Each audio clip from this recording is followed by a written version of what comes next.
Hrim Shrim Om Haum Kali Mahakali Kirigili Fat Swaha. My salutations to my dear Ma Dakshina Kāli. Namaskar, my name is Vijay Jyotish. Welcome to episode 3 in the season of Astrology Meets Science. In the very first episode of this season, we learned that the ability to foretell the past, present and future for any event using Vedic astrology is based on the position of celestial entities at both the time and place of manifestation of that event. Critics and detractors of Vedic astrology and astrology in general use this information to present at least two counterclaims, which in their view can never be reconciled by the fraud and scam that is astrology. In this episode, we will closely examine these two counterclaims and see if they stand up to scrutiny. The first and most common claim I have heard is that many individuals are born at exactly the same moment of time and place, but still they do not have the same life. Some are very successful, but many others live ordinary lives.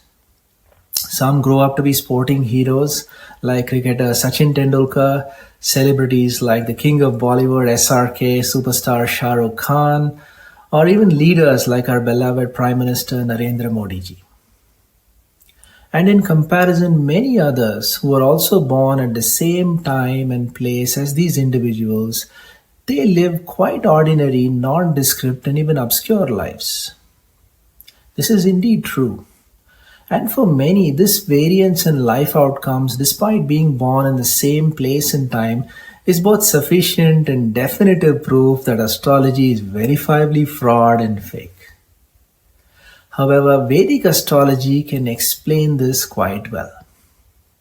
In addition to the time and place of birth, the station of birth, which family a person is born into, also plays a vital role in one's destiny. Let me illustrate this with an example. Let us say that a queen gives birth to a royal prince at a certain place and moment of time. In the same hospital, let's say that her car driver's wife gives birth to a child at the same time. Now both of these children will have nearly identical birth charts. Both charts will perhaps indicate a royal life of fame, riches, and boundless prosperity. But will both children have the same life? We all know that the answer is clearly no. And we don't even need astrology to predict that outcome. So how can Vedic astrology explain this difference? The important point here is that the station of birth is modifying the results. The royal prince who is born into a royal family will enjoy being the owner of royal comforts. And the child who is born into the driver's family will enjoy royal benefits by virtue of being associated with a royal family. The royal prince will own the luxury car, and the driver's child will experience the joy of occasionally riding in that luxury vehicle by virtue of the father being the driver for the royal family. And perhaps the child might even get the opportunity to be the driver for the royal prince in the near future. Both children have an aspect of royalty in their life, but their station of birth is modifying the results. Now let's add some more complexity to this made-up example by saying that a destitute lady who struggles for even a daily meal gives birth to a child on the roadside at the same time and same place. Now even this child will have the same birth chart with all the royal indications, but its station of birth is very different and quite unfortunate. This child, despite being in destitute conditions, will now enjoy comforts that are considered uncommonly royal for that station of birth.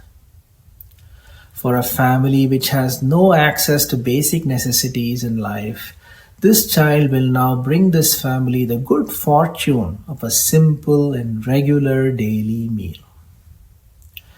Where there was no food to eat, the family will now get to eat a simple bowl of rice. This might be nothing, and there might be nothing royal about this for many, but it is the world for someone with no food to eat.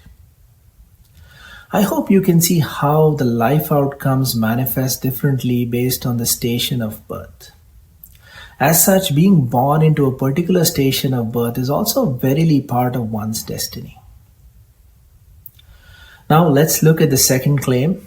Clever detractors who are driven by their blind and intense opposition to astrology have a potent backup claim in their defense should the first claim not stand up to scrutiny. So let's see what it is.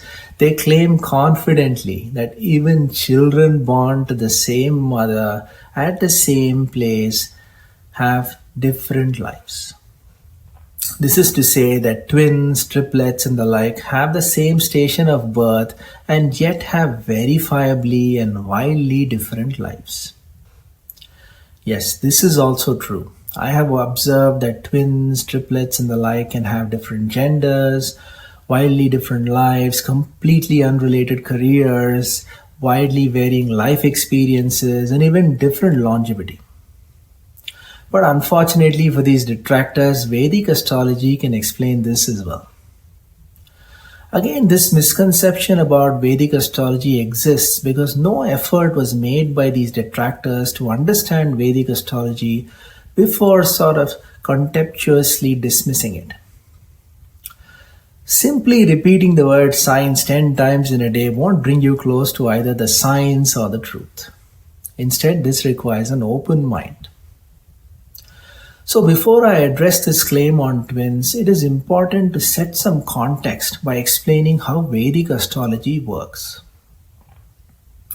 In Vedic astrology, there are a number of different ways in which you can analyze charts. This is an ocean in itself, and I will share an overview about a few primary methods and techniques in this video. First, the astrologer starts by analyzing the birth chart. This birth chart shows the position of celestial entities at the time and place of birth of the individual, in addition to a number of other details as well. We use this information to foretell how different events are going to manifest at different points of time in the life of the individual.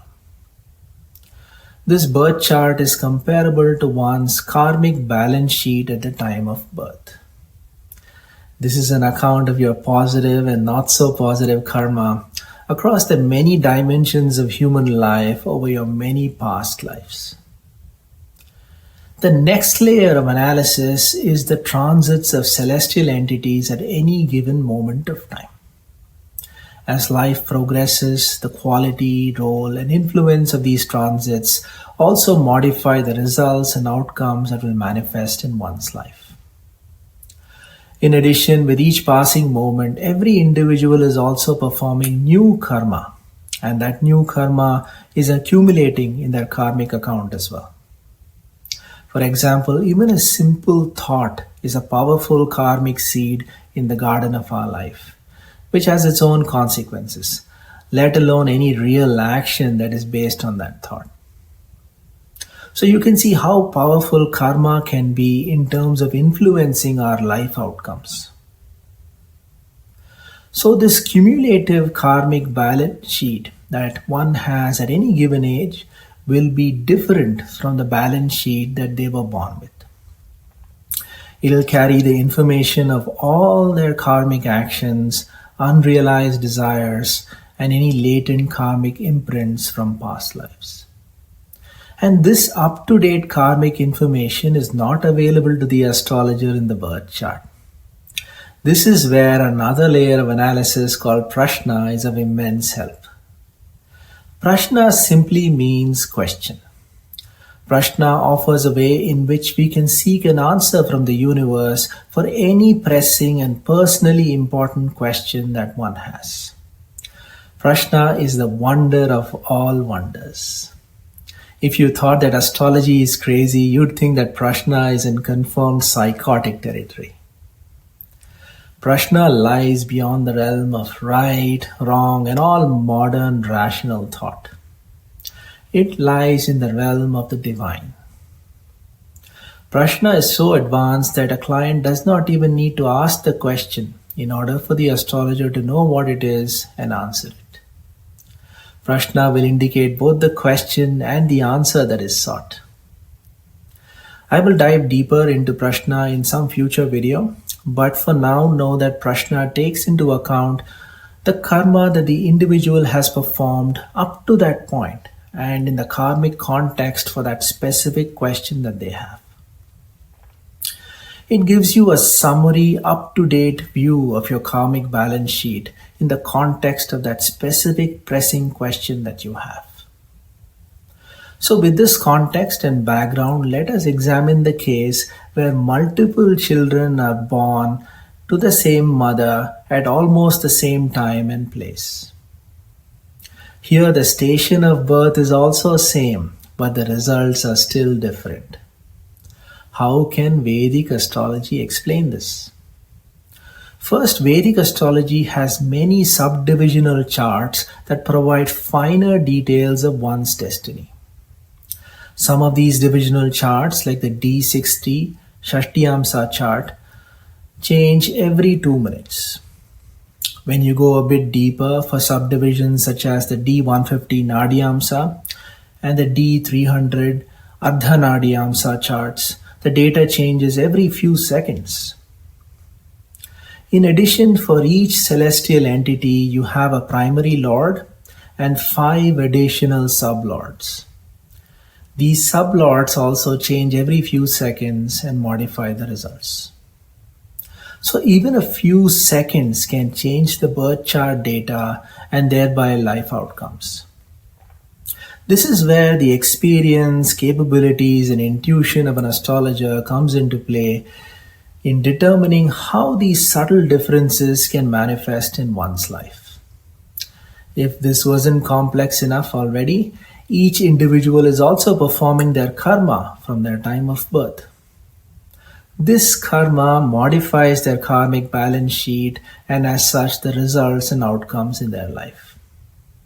One can use Praśna to determine the latest karmic balance sheet for the individual and how it is influencing the various dimensions of their life. Let us examine this with an illustrative example. A father gives his twin children $100 million each, a lot of money. One child uses it to do business and perhaps some charity. Another child simply retires and spends all of the money in opulence. Nothing wrong with either decision, but both have wildly different lives due to the personal life choices. They both had the same beginning, but their karma modified the results and outcomes in their lives. This is why twins, triplets, and the like have wildly different lives in spite of being born at the same time, place, and station of birth.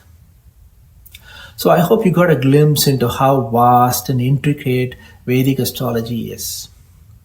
You will do well to take advantage of this while the rest of the world continues to parrot science in addition to unscientifically ignoring and dismissing astrology.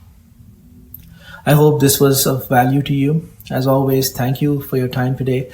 If you're curious to see what's coming next, you'll find the details in the season's playlist. I hope I've been of service to you. I hope your life brims with auspiciousness. If you're interested in a personal astrological reading, you'll find details on my website, vijayjyotish.com. I've also included a link in the description below. Thanks again for your time today and have a fantastic auspicious day. Bye-bye.